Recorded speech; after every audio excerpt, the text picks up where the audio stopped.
Hello students, स्वागत है आप सभी का A1 क्लासेस फॉर विक्ट्री पर, जिस पर आपको डेली बेस जीके की क्लासेस एंड मैथ की क्लासेस डेली देखने के लिए आपको चैनल पर मिलती हैं। और स्टूडेंट्स, साथ ही साथ हमने अपनी क्लास पर अवेलेबल से बहुत से कुछ अपडेट किए हुए हैं और आप उन सभी के लिए हमसे जुड़ सकते हैं। और स्टूडेंट्स, अपने इस चैनल पर रीजनिंग एंड इंग्लिश की वोकैब स्टार्ट होने वाली है। देखना, ये दो सब्जेक्ट तो साथ ही साथ चल ही रहे हैं और इनके साथ ही साथ इसी चैनल पर A1 क्लासेस फॉर विक्ट्री पर प्रोवाइड कराने जा रहे हैं अब हम अपनी रीजनिंग की क्लासों को और साथ ही साथ इंग्लिश वोकेबलरी को। ठीक है, तो उसके लिए आप सभी चैनल पर बने रहें। तो जो ये अपडेट होगा, ये मैं समझ सकता हूँ कि हमारा 1 सितंबर से स्टार्ट करा देंगे हम। ठीक है, 1 सितंबर से स्टार्ट करा दी जाएगी। तो स्टूडेंट्स, आइए अपने क्वेश्चंस की तरफ बढ़ते हैं। और स्टूडेंट्स, आज ही हमारी सीरीज नंबर 18 होने वाली है। आज हमारी सीरीज नंबर 18 है इस चैनल की, तो इस वाली सीरीज को जरूर अवश्य देखें, 18 सीरीज। चलिए आइए स्टार्ट करते हैं 18 सीरीज को। प्लीज़ सब्सक्राइब जरूर करना, जिससे कि आपको डेली बेस क्वेश्चंस मिलते रहें। यदि कुछ वीडियोस अच्छी लगे तो लाइक जरूर करें, शेयर जरूर करें। पहला क्वेश्चन है, एलोरा की गुफाएं कहाँ स्थित हैं?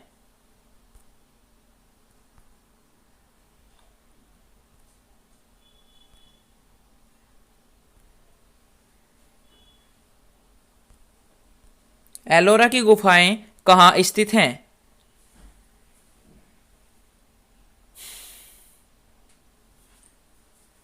तो इसका राइट आंसर होगा option number B. Option number B, Maharashtra. इसका right answer option number B, Maharashtra.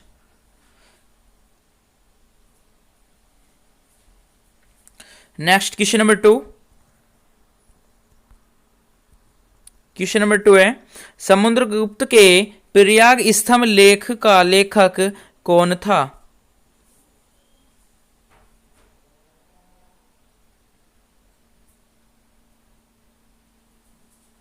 जो समुद्रगुप्त के प्रयाग स्तंभ लेख थे वो किसने लिखे थे? ठीक है, इस तरह से भी क्वेश्चन हो सकता है कि समुद्रगुप्त के प्रयाग स्तंभ लेख किसने लिखे थे या उनका लेखक कौन था, बात एक ही है।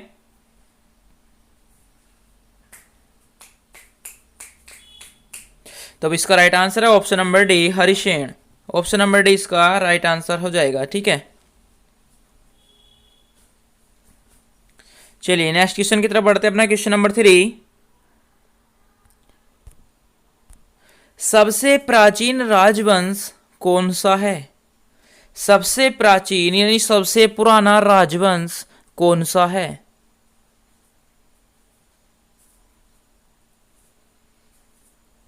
तो इसका right answer option number D, Nanda वंश। नंद वंश सबसे पुराना वंश है। ठीक है, option number D is the right answer of question number 3 and we come started on question number 4 on your classes A1 classes for victory. Question number 4, Konark के मंदिर का निर्माण किसने कराया था? कोणार्क के मंदिर का निर्माण किसने करवाया था? और स्टूडेंट्स, कुछ स्टूडेंट्स का पूछना है कि सीरीज कब तक अवेलेबल रहेगी। तो ये सीरीज जब तक ही रेगुलर चलेगी जब तक हमारा दिल्ली पुलिस का एग्ज़ाम नहीं हो जाता, क्योंकि मैंने पहले ही बताया हुआ था। तो कोणार्क के मंदिर का निर्माण किसने कराया? तो कोणार्क के मंदिर का निर्माण कराया था नरसिंह देव ने। नरसिंह देव जी ने कोणार्क के मंदिर का निर्माण कराया। Next question number 5, home rule आंदोलन किसने शुरू किया? होम रूल आंदोलन किसने शुरू किया? अब कुछ स्टूडेंट्स का डाउट है कि what is home rule. Home rule क्या है?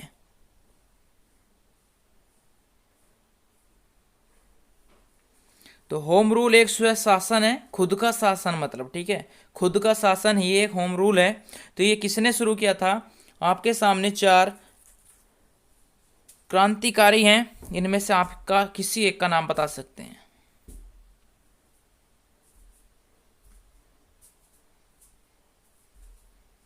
तब स्टूडेंट्स, इसमें राइट आंसर होगा option number B, Annie Besant. Annie Besant is the right answer of question number 5।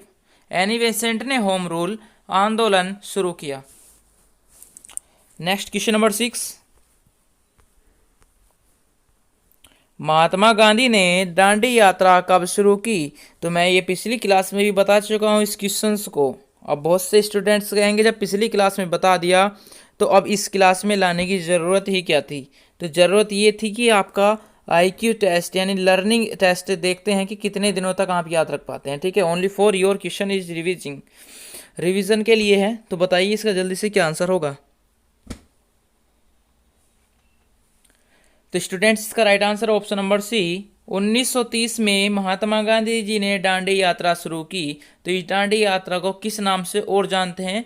इसको हम और इसका दूसरे नाम से जानते हैं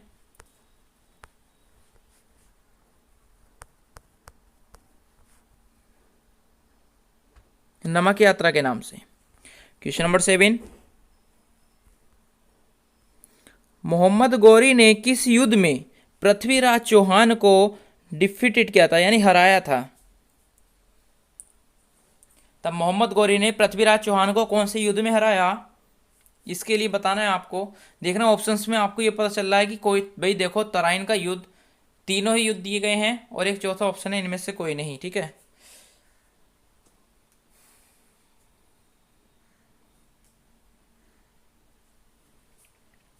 तो भी देखो तराइन का द्वितीय युद्ध में ठीक है, द्वितीय युद्ध में हरा दिया था किसने? मोहम्मद गौरी ने पृथ्वीराज चौहान को। ठीक है, चलिए नेक्स्ट क्वेश्चन की तरफ बढ़ते हैं। क्वेश्चन नंबर 8, अलाउद्दीन खिलजी ने देवगिरी, ये थोड़ा डिफीट गलत हो गया है,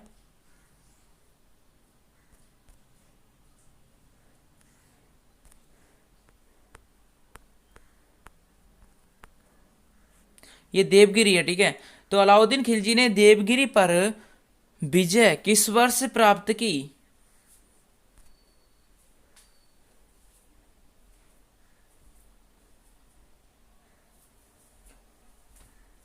तब इसका राइट आंसर है ऑप्शन नंबर बी, 1996 में। 1996 में अलाउद्दीन खिलजी ने देवगिरी पर विजय प्राप्त की। नेक्स्ट, नासिर उल अस, देखना मैं इसको थोड़ा हाईलाइट करता हूं।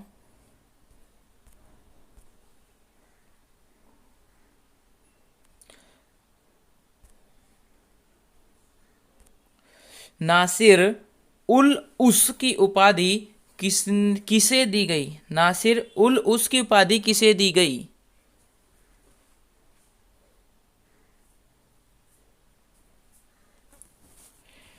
तब इसका राइट आंसर है ऑप्शन नंबर डी, उस्ताद मंसूर को दी गई। और इसी में पूछ लिया जाता है कि उस्ताद मंसूर को दी गई नासिर उल उस की उपाधि किसने दी थी? जब किसने दी थी की बात आ जाएगी तो यहां पर नाम आएगा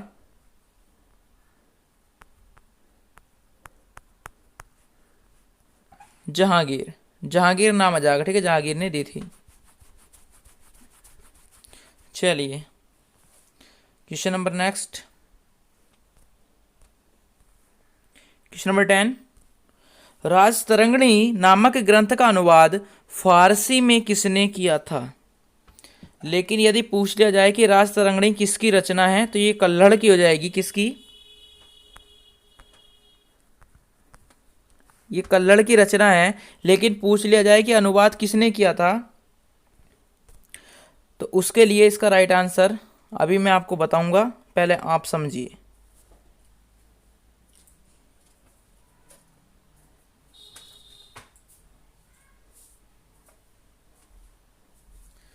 तब इसका राइट आंसर हो जाएगा ऑप्शन नंबर सी, मौलाना शेरी।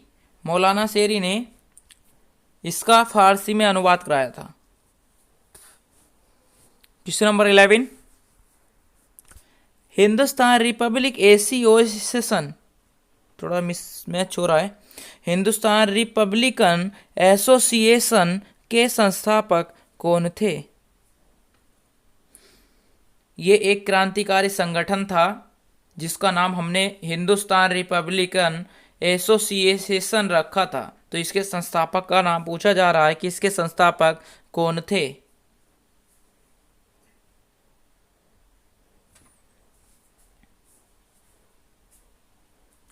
इसका right answer option number B है, Sachindranath Sanyal. Sachindranath Sanyal right answer. Question number 12, captain Hawkins Bharat के किस राजा के दरबार में आए? कैप्टन हॉकिंस भारत के किस राजा के दरबार में आए? यानी कि जब कैप्टन हॉकिंस इंडिया के अंदर प्रवेश करे थे तब उस समय पर भारत में राजा कौन था?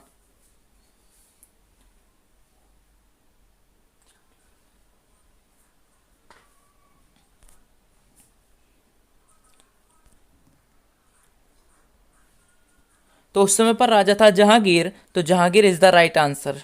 ठीक। क्वेश्चन नंबर 13, विश्व में सर्वप्रथम विधि संहिता बनाने वाला राजा कौन था? तो विधि संहिता यानी कि कानून बनाने वाला पहला राजा कौन था विश्व के अंदर? ठीक है, तो इसका आंसर सेलेक्ट कीजिए और जल्दी से कमेंट कीजिए।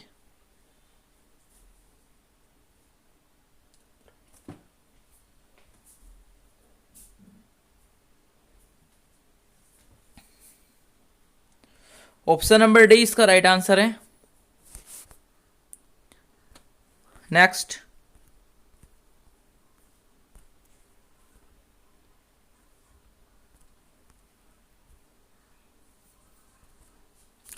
गुलाबों की लड़ाई कहाँ हुई थी? कौन से देश में हुई गुलाबों की लड़ाई?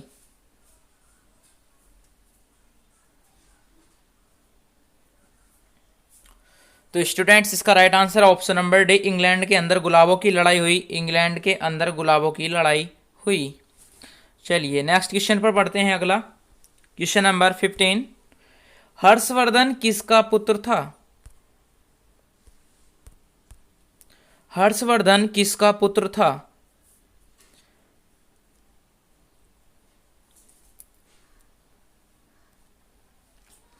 इसका right answer option number D, Prabhakar Vardhan. Prabhakar Vardhan का पुत्र था हर्षवर्धन। नेक्स्ट,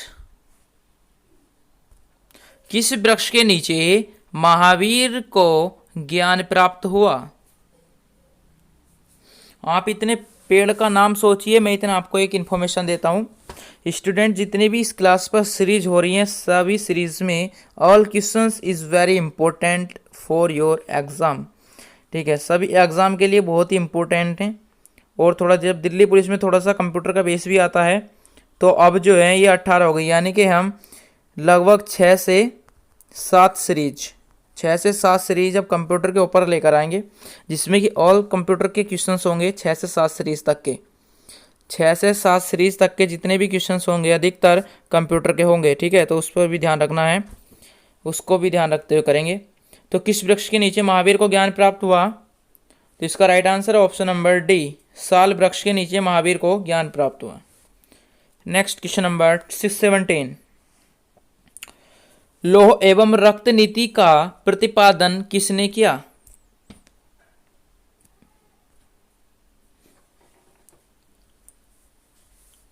लौह एवं रक्त नीति का प्रतिपादन किसने किया?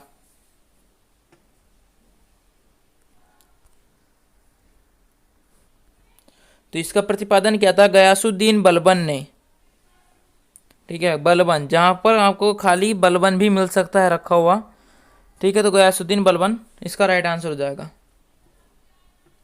इस तरह से आपको बलबन भी मिल सकता है। ठीक है, चलिए नेक्स्ट क्वेश्चन पर 18, अकबरनामा के कितने खंड हैं? तो देखना, जैसे हमने बताई थी अकबरनामा किसने लिखी थी, अकबरनामा, सभी कमेंट करके बताएं, क्योंकि हमने पिछली क्लास में आपको बहुत अच्छे से बताई हुई है। तो इसके खंड होते हैं किताब के, एक खंड ये और एक खंड ये। तो इसके 3 खंड हैं किताब के। तो इसमें पूछा गया कितने खंड हैं, तो इसमें खंड हैं इसके 3। इसका right answer option number C right है। जरूर ही कमेंट करके बताना कि अकबरनामा की रचना किसने की।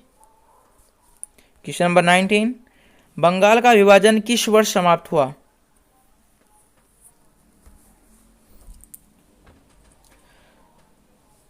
तो बंगाल का विभाजन किस वर्ष समाप्त हुआ? तो वो हुआ 1911 में। 1911 में बंगाल का विभाजन समाप्त किया गया। क्वेश्चन नंबर 20, चोरी चौरा हत्याकांड के समय भारत के वायसराय कौन थे?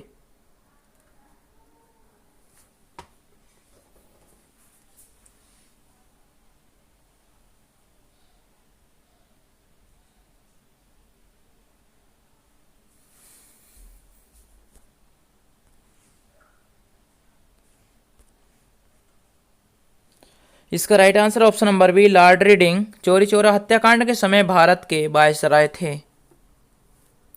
क्वेश्चन नंबर 21, जलियांवाला बाग नगर किस मतलब कहाँ स्थित है, ठीक है, किस नगर में स्थित है, जलियांवाला बाग किस नगर में स्थित है।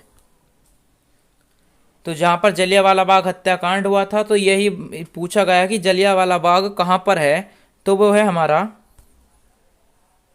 अमृतसर में है, अमृतसर में। ऑप्शन नंबर डी इसका राइट आंसर है।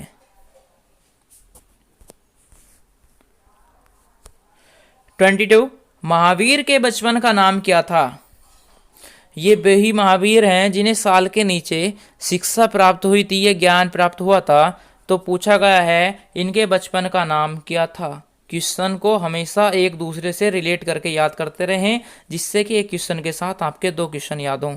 तो महावीर के बचपन का क्या नाम था, तो वो था वर्धमान।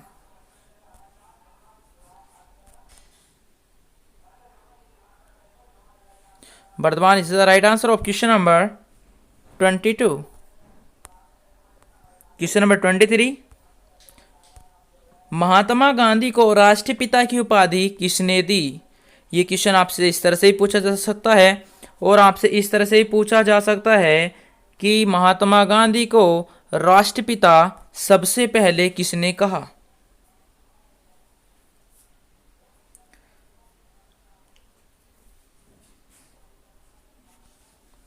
तो सुभाष चंद्र बोस इसका राइट आंसर हो जाएगा, Subhash Chandra Bose. Last two question of this series, चारों वर्णों का प्रथम बार उल्लेख किस वेद में किया गया है। चारों वर्णों का प्रथम बार उल्लेख किस वेद में किया गया है। तो इसका राइट आंसर होगा सबसे पुराना वेद कौन सा है, वो इसका राइट आंसर है।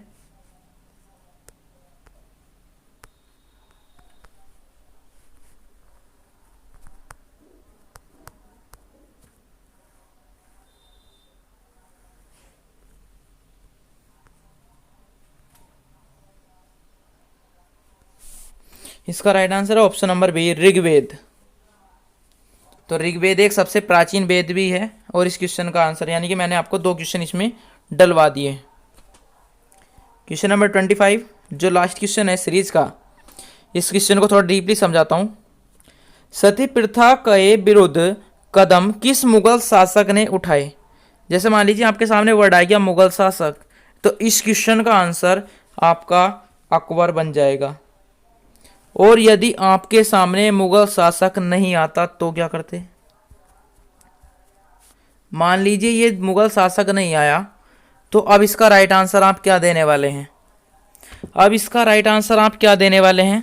अब इसका आंसर हम अकबर ना देकर मोहम्मद बिन तुगलक देंगे। और यदि मान लीजिए आपके सामने आ गया कि सती प्रथा के विरुद्ध कदम उठाने वाला दिल्ली सल्तनत का प्रथम सुल्तान कौन था, तो वो कौन था, वो भी मोहम्मद बिन तुगलक था। लेकिन इस क्वेश्चन के अंदर हम सभी देख पा रहे हैं, इस क्वेश्चन के अंदर दिया गया है मुगल शासक। जब इसके अंदर हमको मुगल शासक दिया गया है तो इसीलिए हमको इसका राइट आंसर लगाना पड़ेगा अकबर, ठीक है। तो ये मैंने आपको फैक्ट बता दिया, अगर मुगल शासक नहीं है तो मोहम्मद बिन तुगलक आएगा, और मुगल शासक है तो आपका Akbar is the right answer of question number 25। तो सीरीज समझ में आई हो तो कमेंट से जरूर करें, और यदि किसी क्वेश्चन में कोई प्रॉब्लम हो और पूछना चाहते हो तो कमेंट करें। और आपको इसकी PDF टेलीग्राम चैनल पर प्रोवाइड करा दी गई है, डाल दी गई है, वहाँ पर जाएं, अपनी PDF को उठाएं, वहाँ पर प्रैक्टिस करें, ठीक है। चलिए मिलते हैं अपनी नेक्स्ट क्लास में, तब तक के लिए धन्यवाद। जय हिंद, जय भारत।